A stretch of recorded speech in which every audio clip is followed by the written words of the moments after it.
My Warhol mixtape starts on a 1980 summer night in 688, where the AC was fritzing, which was appropriate because Richard Hell was on the 8-inch stage, thrashing Blank Generation with the Voidoids. His hellish sweat drops, flinging on pogoing us, who knew this was not the factory of CBGBs, but close enough, because Tom Verlaine was over there in the corner looking so cute, and at the break, that scary Deborah from Romeo Void jumped out of the monitors. You might like me better if we slept together. You might like me better if we slept together. And after the show, we were screaming, but baby, never say never, as we walked on down Spring Street. Away from the varsity, of course. Us laughing at the Cure's taunt. You think you're tired now? We'll wait until 3, because it was past 3, and we weren't tired a bit. We were walking into a Sunday morning, brings the dawn in.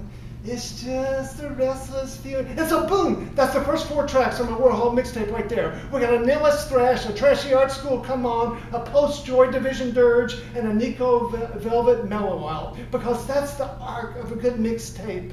You get into their mind so you can later get into their pants, which is a serious endeavor, which is why we sometimes don't trust ourselves to say it right. We gotta outsource. Use someone else's words, the way Cyrano de Bergerac did when he first composed, then spoke the lines for that Limber-dicked Christian. Cyrano talking his exquisite shit to Roxanne! You don't have to say your body. No, see, Roxanne, so there, right there, we got the next tape. Because everybody in 1980 wanted to fuck Sting. Gay, bi, straight, tranny.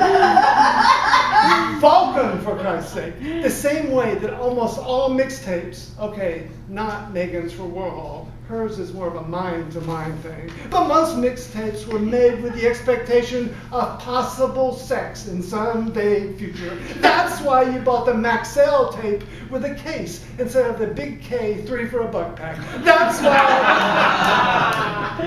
A lot of people don't know this, you know, with the iTunes and the drag and the click, the seamless stuff like that. That's why you bought the Maxell tape with a case instead of the big 3 for a button pack. That's why your finger poised over the stop button, agonizing over any stray clicks between tracks that might well reflect on your abilities. The mixtape, a subtle mode of stalking. What geeky little Andy Warhol did, straight out of Pittsburgh.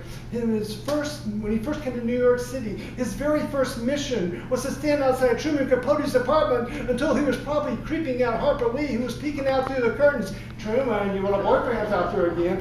Oh, God. So to honor Warhol's first Manhattan hard-on, we're taking a track from Breakfast at Tiffany's, Moon River, by Savannah boy Johnny Mercer. Dude was banging Judy Garland on the side all those years, nobody knew it. And I know what you're thinking now. But hell no, we're not going to Liza Minnelli. Liza's not dragging this mixtape down. I'm subbing in Kim Carnes' She's Got Betty Davis Eyes just because it makes me think of Warhol, and I got a feeling he liked that song. And then we're going to go with Nina Hagen's The Change, just because it's so brilliant, plus she yodels. And if you're keeping count, you know that's 6 tracks, which means I got a whole side of the tape left. But since Control Freak Megan only gave us 3 minutes each, this means the second side is going to have to be a DVD, because Cyrano told me to do that. Cyrano said, if I make the second side a DVD, I could probably get laid tonight. So he said, throw Warhol's camera down. Stare into the camera the way Woo Reed and Allen Ginsberg did. None of that Kyra Sedgwick, sweetie booty stuff. This is the second half of the DVD for Andy. And if Andy would sometimes holler action, which was just his little joke. So here is side 2.